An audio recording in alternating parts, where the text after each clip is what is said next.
player went all the way through the first, second, and now in the third round of Code A. It is KT roster Crazy. the thing about Crazy is that he's a really strong ZVZ player. He defeated S2 in the first round of Code A, he defeated Golden in the second round, and even his first professional televised match in StarCraft 2 was against Jaedong where he won, but now he's up against a Protoss player. Yeah, and having to shift gears a little bit here. I like the player at the top left here as a pylon in the main. He is... Wongjin Stars Fly. I like that he has the pylon in his main, is what I want to talk about. I don't want to forget to introduce him, of course, though. Yeah, Flying definitely a player who has shown a very, variation of crisp timing. We talked about that a little bit, but with the pylon in the main base, he's going into the gateway first now. Not starting here with a Forge expand. Yeah, gateway first here, you're going to give him a lot of different options, and of course, this is going to make Crazy have to play a different game. He can't take that risky third that you would see Zerg players do oftentimes. He's going to send 2 drones down here just to make sure that he can get that base up. And if you look at Flying's match history, you will of course notice that in the first round of Code S, he did quite well. He was able to take down a lot of his opponents. He advanced together with Yoda against opponents like DRG. And then in the second group stage, he fell short, but only by a small margin. He took down Roro with a 2-0, which was really incredible. Roro, of course, being the Code S champion here. But then later on, he lost against Solki. And in the second series against Roro, he could not defeat the player in best of 3. So now he finds himself up against another Zerg player. We're gonna find out what kind of strategy comes out of Flying today. You know, I'm feeling we're going to see some airplay out of him, at the very least one of these games in the series. We could see an aggressive gateway attack from him off of 2 bases, though, with the opening he's chosen with the gateway here, because he's one of those players who really likes to be aggressive. He's not normally one to just take a fast third, for example. Yeah, that's definitely true. He's an aggressive player, trying to rely on timings and on his aggressive playstyle. On a map like Belchevestage, he's shown in the past that he really likes to open up with a Stargate, but that's usually the case when he goes into the first the Forge expand build. In this particular scenario, we have him now going straight into the nexus of 1 gate, which is fairly common now. If you get the Mothership Core out there, you can rely on the Photon Overcharge and your gateway units to hold against an aggressive Zerg style. Yep, and there's the Mothership Core. Goes for the Mothership Core after Nexus. Sometimes you see players get it first. It's just kind of a stylistic choice. If you get it first, obviously you delay your Nexus a little bit. If you get it later, then your energy's not going to be as good. I think it's, personally, I like the Nexus first, though. Yeah. One of the things that you can also see now from his opponent, from the Kelty All-Star player, is that so far we don't have an expand. He took the gas early because he saw that there's no Forge expand. So immediately he looks at the game and is like, okay, well, you're opening up with a gateway, and if you go for a gateway strategy, I need to get my gas a little bit earlier. So we have him going straight into speed, and the expansion is a little bit delayed, which is the reaction that you see out of most Zerg players these days as soon as they spot they're not up against the Forge expansion. Yeah, and he's just now getting a glimpse of everything that's happening. This is the first chance he gets to see, and will he use a force field? No, he doesn't have to. That was close. Did not get into the main base, and he knows by the timing of the Nexus that there so far is only 1 gateway. Gateway number 2 and number 3 are being built now by Flying, but this also tells Crazy that there is no 3-gate aggression before expand, so he knows all the timings. He sees the Nexus finish, he sees the wall at the front. He will take his 3rd base eventually, but it's very delayed at this point, which is not necessarily a bad thing. Yeah, you're right. It's just a safer way to play it. When a cross player gets his Nexus up a little bit later as well as a result of his gateways, he has to be more aggressive, but because his Nexus is later, you don't feel that need to get the 3rd base just as quickly. He goes for a very fast lair here just before the 6-minute mark. This is something that we see a lot more often these days, and I really like it. The fast lair is just a result of Zergs realizing they can't expand this aggressively against opening with a gateway, because there are all these timings with 3 gateways that are very dangerous. And Flying, I mean, he's trying to put this pylon down, and Crazy sees it, so he will be really happy about his decision to not go for the 3rd base, but instead go for the faster lair. Yeah, and we're actually watching Flying walk 3 sentries across the map. It looks like he's going to go back and protect them a little bit more, but he's got a group of 6 sentries all by themselves moving across the map right now. The Mothership Core is trying to spot those links. He wants to know, can I save that pylon with a warp in? And it looks like he definitely will. He should be able to save it, but one thing that we have to keep in mind is that Crazy so far really has Flying's number. The guy is already setting up his spine crawler defense, and might even get the pylon. Not quite, but that was really close. Yeah, you could see he was trying to micro around, dance around, and get the last hits on. With the few links he's sitting out right now, if he can avoid this army, he will be able to kill that pylon, and the pylon is also very far away. No Roach Warren here, on the other hand. Of course, with the Zerglings, he can do quite a bit, especially since there's no attack upgrade for the Protoss player. But we have now the Infestation bit coming up, so he wants to go into Swarm Host. Really good strategy against what he's facing here. Will help him quite a bit, but first of all, he has to defend against what Flying has on the map. But that should not be a problem for him with all those Spine Crawlers. Exactly, and with the pylon being gone, he just doesn't have that power anymore to reinforce. And he's not even going to use a recall, he's just going to safely go home here. And if he ends up seeing the Zerglings, he'll try to kill them, of course. Double Forge going up back at home, so he's going to go heavy into the upgrades. That's Flying saying, okay, well, my timing here doesn't work against you. You are ready. We didn't get a third base. You Spine Crawler up, so you completely know what I'm doing here. I have to fall back into a macro game. Therefore, the Double Forge, trying to just draw it out a little bit, get those double upgrades. But Crazy, on the other hand, really has a bit of an edge here in this situation. I could not agree more, because we had in total 8 sentries made that were definitely going to be used aggressively. This delayed his tech so much that we're going to have the first Swarm Host up before the robotics is even done, and then he's going to have to go into robotics Swarm Bay very, very quickly. But the timing here is much better for Crazy. He has the tech advantage by far. Yeah. Crazy saw how many sentries there were on the map. He had an Overlord in his opponent's face, so he knows that in terms of tech, he is far ahead of his opponent. He goes now into the Spire as an addition to the Infestation Pit and the Swarm Host transition that we have for him, and also the third base. And he also saw that there was a move out to the top right, so that Flying was aiming for getting a third base as well. So there's not going to be like a timing with 2 Colossi and 2 Immortal. So Crazy in a great position when he comes down to information. Yeah, and he's about to see the Double Forge as well as Overseer flies over the natural as these Swarm Hosts move into position here. And it's only a few Swarm Hosts, yeah, but even a few Swarm Hosts can really start to add up. They can really add up, but I would really like him to get a few more. When you only rely on 3 Swarm Hosts, you cannot do too much.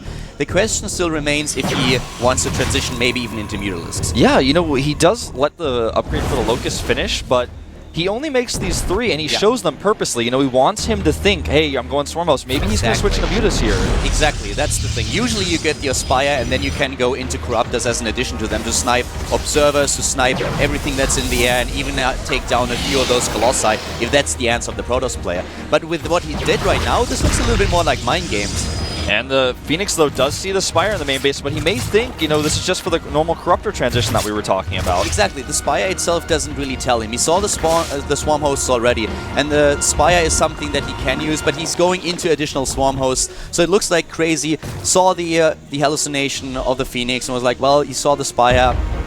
It's a little bit too risky right now. Let's just rely on the Swarm Hosts for now, and then we'll see. Yeah. This is a very flexible build, what Crazy has done. I really, really like this. And now he's adding the Swarm Hosts, as you said, and getting those double upgrades. The Swarm Hosts are not going to have the upgrade advantage with those Locusts, remember. You know, this is a safer choice. He could have tried to go into a Mutalisk transition. He could have tried to make that happen. He had roughly 800 gas at the time, but this is definitely the safer option that he's going for here. Sometimes when you play Zerg, you are tempted to go into this tech switch and try to just blindside your opponent. But what Flying did the entire game was scout so much with those hallucinations. So I really like that Crazy is not gambling. Yeah. He's just doing the safer thing here, making 10 Corruptors now. And we'll probably see a Hive come up fairly soon here as he continues his upgrades. One thing to note that's really, really important is Flying is massively ahead in upgrades, and with Chrono Boost, that's just going to get better and better for him, especially with no Hive. He's going to have 3-3 way ahead of his opponent. Yeah, I'm really a little bit surprised that he doesn't get more Swarm Hosts, by the way. 6 Swarm Hosts in total. Doesn't... here we go. Okay, now he's getting the additional Swarm Hosts, because you definitely want to have more than 6. You want to be up at 10 to 12. Yeah, definitely so. You know, once you hit around 10, that's when the Protoss really starts to struggle with dealing them, and that's when you want to make sure you have the Colossi out. You're going to think about switching into Storm. With these gateways going down instead of a Templar Archives, we could definitely see a 3-base timing coming out from Flying. 4th base now going down for Crazy, and the Zerg player is adding more and more Swarm Hosts now. He's also adding a couple of Queens, so in this position that he currently has, he will be able to do quite a bit against the move out of Flying. What Flying wants here is to have something that does area of effect damage. The Colossi are really good with their range, but with this many Corruptors already in the game, it's going to be difficult for Flying to get a grip on all those Swarm Hosts. This is really interesting. He sends 2 hallucinated Stalkers to the left, and this is going to give him some information that he's going to actually probably might even distract him. Look at the creep spread that we see for Crazy. This is really good. We're at the 14-minute mark, and he controls the entire left side of the map. He spread his creep up to the middle already, so a really good creep spread here in the Zerg versus Protoss for the KG Rolls. Yeah. this is excellent. We're seeing more and more Zergs start to do that creep spread in this matchup these days, especially the Kespa Zergs I've been noticing are really getting into that. It's really interesting to see how Crazy is playing this. Very, very solid. And Flying knows it. Flying is very, very reluctant to engage because he knows that there's quite a lot against him. More and more Swarmos coming up. High-tech is going in, so we will see a few Vipers. He's trying to get in there and hit those Colossi, but the Stalker control is really nice here. Fake Colossus over there to draw the Corruptors. He actually gets some good shots off. Yeah. The fake Colossus baiting those Corruptors for just a second, but you can really see that there's not a lot that Crazy is, or that Flying is really doing. He can't really move out. He's not accomplishing anything with this. And the only thing that Crazy has to do is buy himself the time to get this better economy up, get the 4th base saturated. Even the warping to the left side of the map has been seen with all those creep tumors being around. Yeah, he's definitely seeing this, and he's already sending Lings in position to intercept. That's a lot of Zealots, though, and they do have the better upgrades, but with the Spines and the additional Spines he's adding right now, this should not do very much damage at all. Crazy's really impressing me with this safe play. He has Spoin Crawlers in all the positions where he has to have them. He has the creep spread that is very good and very thick as well. And this position for him is a good one. He's going up to 2-2. Flying still a little bit in the lead with the 3-3 upgrades that he already started, but now we could even see the Vipers that we talked about earlier, not only for the Abduct, but also the Blinding Cloud against the Stalkers. Yeah, Blinding Cloud is a great ability, and we don't see it all too often in this matchup because usually players focus on the Abduct, but when the Colossi are gone, you know, Blinding Cloud can be quite great. Greater Spire is going down. He's starting a General Glance. He'll be able to start 3-3 immediately as well as his 2-2 finishes. You know, denying the space to the left side of the map was a good move too, and he cannot even creep-block the expansion. But now we have Great Flying moving in, and Crazy trying to take down that wall at the front of his opponent's natural, but he has to deal with a big army that comes to his main base. Oh my god, and those Corruptors very much out of position. He tries to hit the Colossus, does not get very many good hits, does take out one Colossus. Yeah, he has to buy himself a little bit of time here. He needs to get those Swarmos into a good position. More and more Zerglings trying to take down that wall. Once he's through, he cannot only take down the natural, but goes straight into the main. Yeah, this is really, really important for Flying to hold. He cannot let those Lings into his main base. He needs more sentries. Warps and Stalkers instead. One Colossus will pop out here. No, those are Observers, in fact. We even have 2 Swarmos over here, but at the bottom left, we have the main battle going on with all those Corruptors trying to take down the Colossi, but the Corruptors are being picked off one by one with all those Stalkers being around. Yeah, I think that was a much better trade for Flying there. He lost some Colossi, but with the good force fields pulling the Locust back, he was able to snipe many more Corruptors and got the better trade efficiently, but the 3-3 upgrades were not done yet for Flying. I think that was a mistake to try to engage before that. Flying trying to jump in, but he's blinking right into all those Zerglings chasing down the Stalkers, and both of the Swarm hosts are still alive, spawning the Locusts, doing damage to the Zealots. Yeah, and it looks like he will be able to finally clean this up. Mothership even using that Photon Overcharge, but here come the rest of the Lings. The rest of the army is almost here. The Zerglings moving in, but Flying has been forced to retreat with his army. And he also moved all of his Observers back. Because he didn't have detection earlier, he pulled all of them back, and now he doesn't have a good look on the map anymore. He even loses one of those Colossi. The unit control for Flying is definitely off in this situation. Yeah, definitely so. He needs to be controlling this a lot more. The Colossus moves back, but now it's not doing the damage it needs to. I just watched the Sentry kill a Corruptor. That was kind of weird, but Flying, he's trying to push through. If he can deal with the Swarm hosts, that's his biggest problem because, yeah, he lost his Colossi. And he's losing sentries now. He's losing sentries for the Guardian Shield and also for the Force Fields. Still the Swarm hosts trying to move back. One of them being trapped and now going to die. He actually escapes. Nope. Oh! Wow, 9 hit points left on that Swarmos. Gets into the ground. I really like how Crazy controls the Swarmos here. He always knows when to back off.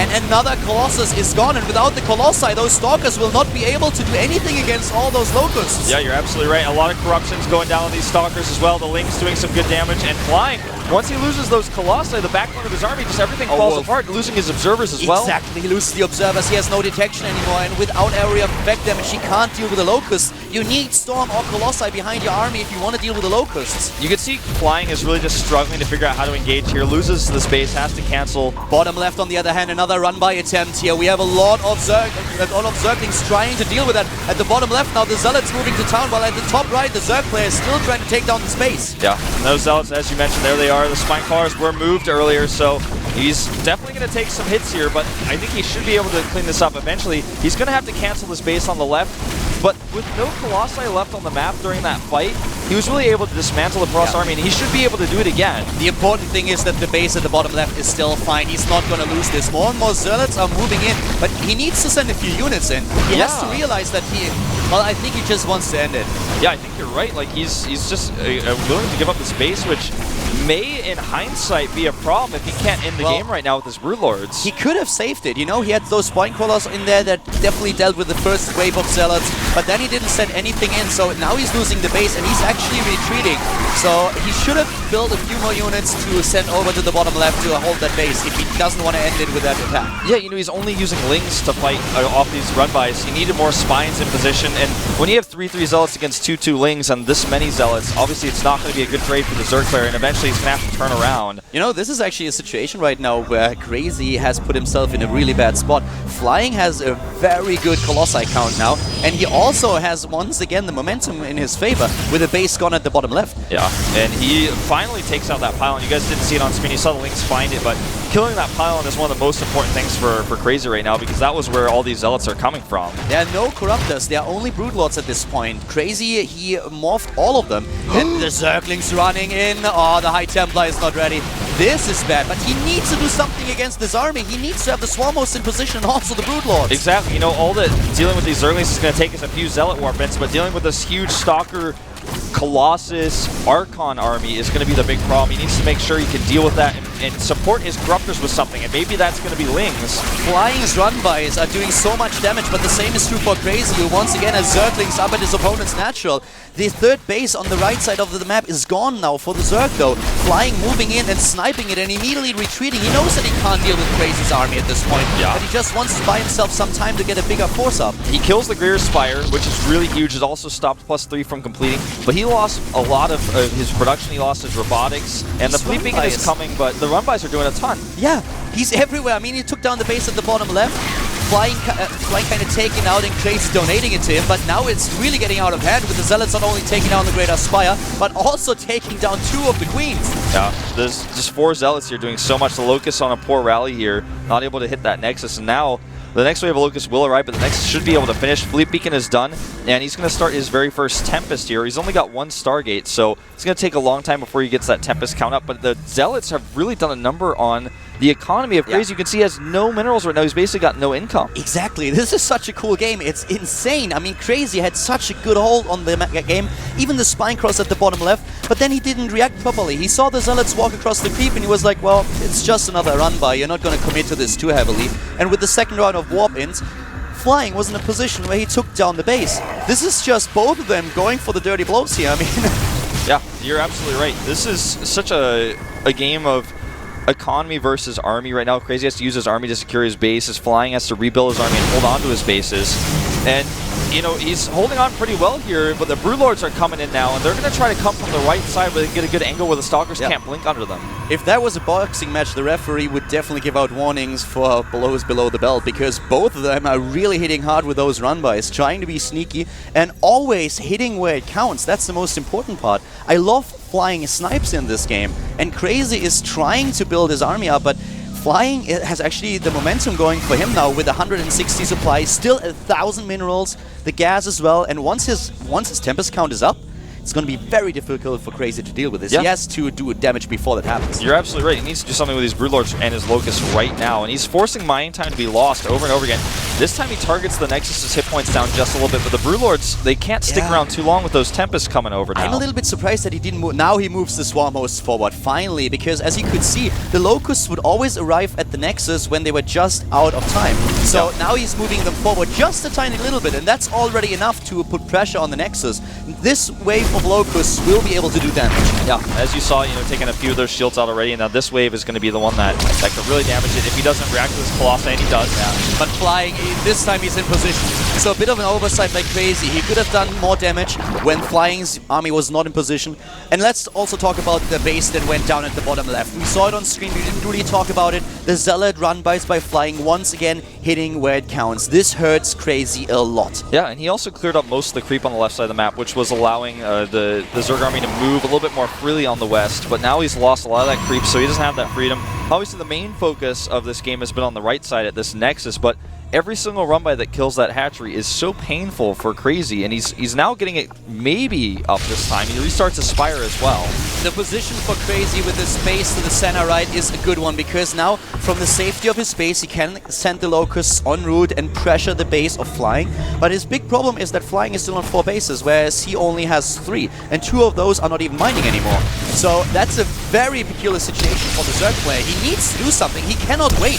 Oh, look at that. An excellent feedback on the Tempest targeting down those Vipers. Oh, another feedback goes down. Boom. Goodbye, Viper. And Crazy struggling to do something with these Vipers right now. Yeah, Flying has the control of the game now. He knows the time is working in his favor. He has the bank that he needs. And look at that. There's an Oracle on the production tab. And he keeps getting his Observer snipe.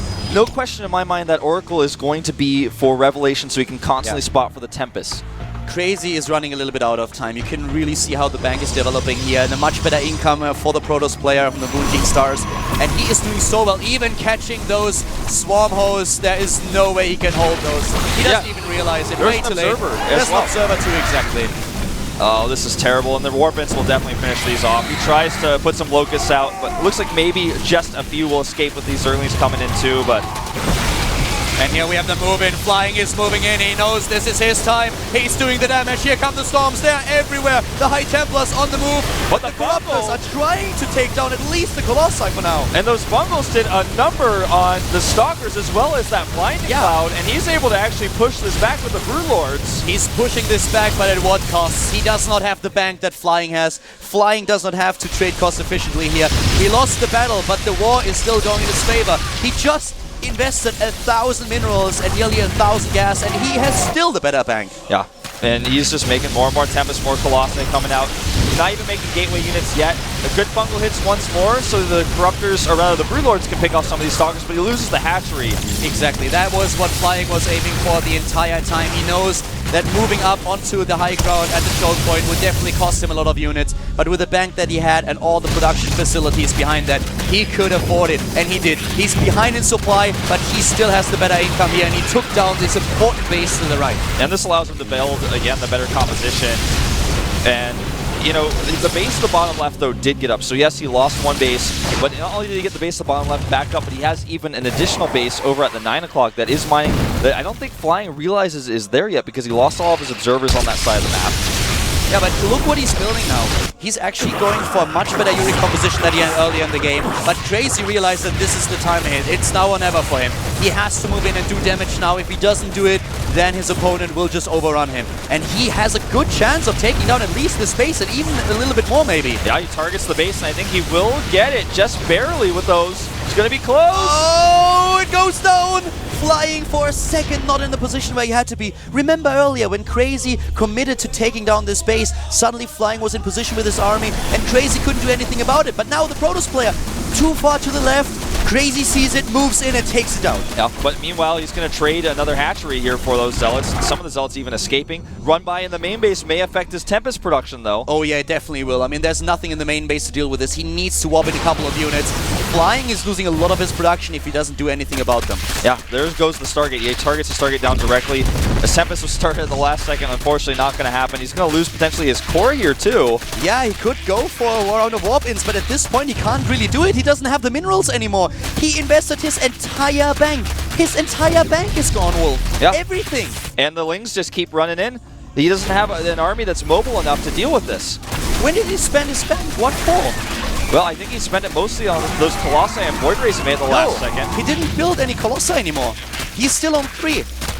This is crazy. I mean, literally. We have Flying now completely on the ropes after he lost the base to the right. Yeah, he has no mineral patches to the top right anymore. So this base to the right side was the only thing that he had, and now at the bottom left, the base for Crazy. Once again, the game completely changes, and it's Crazy who has the upper hand. Yeah, and this time Flying is out of position to defend his base again. He actually will probably lose this Nexus. I think he's just going to go for the trade. He doesn't have a mothership for this to recall. You know, it was a completely fair suggestion. It was fine for Flying to take out the base to the right side and just losing a bit of his army, but losing the base, which we see once again being attacked now after being rebuilt, that's something he couldn't afford. He was just too far out of position with the rest of his units, and he never was able to warp in units to the top left to deal with the Zerglings. They are still destroying his production. Yeah, and he's starting to run out of buildings. I mean, this is going to become a base trade for sure, but I just don't think that Flying can win it because his base is already almost gone. He has very few structures left. That's such an awesome game here. Comeback after comeback, one fight after another, and player after player getting the upper hand in this match. Now Crazy is losing his last mining base to the bottom left. He's trying to establish himself another hatch at the right side of the map. But as you can see, at this point, there is no mining going on anymore. Yeah. Don't forget those 10 infestors that are out for Crazy right now are going to destroy this army if they get some good fungals. As you can see, the army clumps up quite a bit when it's moving. What an amazing game. I mean, that is insane. Flying, taking a battle earlier on that he couldn't win without losing more than his opponent, but he thought it was worth it, taking down this base. Then he loses his own last mining base, and now suddenly it's blow for blow. The last few drones or probes are trying to long distance mine here. And here come the Corruptors. He gets good storms off. Yeah, and you can see that Tempest just do so much damage to Corruptors if they're able to see them, to spot them, and get those shots off. Now, all the free units that you see here really come into play. There are 2 observers, so he has 2 observers on the map. He probably won't have any more than that for the rest of the game. He loses another Nexus. Those Zerglings, he should have tried to deal with them a little bit earlier. They took down the entire main base and also the natural now. That was like 15 Zerglings, maybe 16, and they took down everything. But you know, this is so stressful for Flying right now. Both players are really in a bad spot, but I feel the advantage is way in Crazy's favor right now. But you know, if Crazy actually loses the Corruptors, he will lose the game. He needs to take down at least the Colossi before the Corruptors go down. He splits them into groups. He knows that he can't run into Storm here. Another Oracle moving in for the reveal, and there it is. Yeah, hits the Broodlords really this time. 1 Corruptor is revealed as well. This is really a tense game still. Neural Parasite coming out. Oh, I love this That's decision. so smart, because if he can just eliminate those Colossi... Tempest a little bit out of position here. Yeah, 1 Tempest going down, but a lot of the Corruptors being damaged by the Storm and the Stalkers. And some of those probes starting to go down in the middle of the map as well that he's trying to long distance mine with. This is a big problem. Oh yeah, it's definitely a big problem. I mean, that just shows that Crazy really pays attention. A great fungal taking out the Oracle. So much for detection. Once the revelation spell is over, he will not be able to spot this anymore. And this is so important because he won't be able to pick off those Corruptors. I can't believe he's not saving these probes anymore. I like this with the Infestors and the fungal. An awesome fungal, and now 1 Tempest down, the second one dying, a third one being targeted. A good job by Crazy. He's moving in with all the Corruptors, taking Storm after Storm. The Broodlords doing damage with the Broodlings. This is the last battle of the game. And Crazy has done it. He's won it. GG.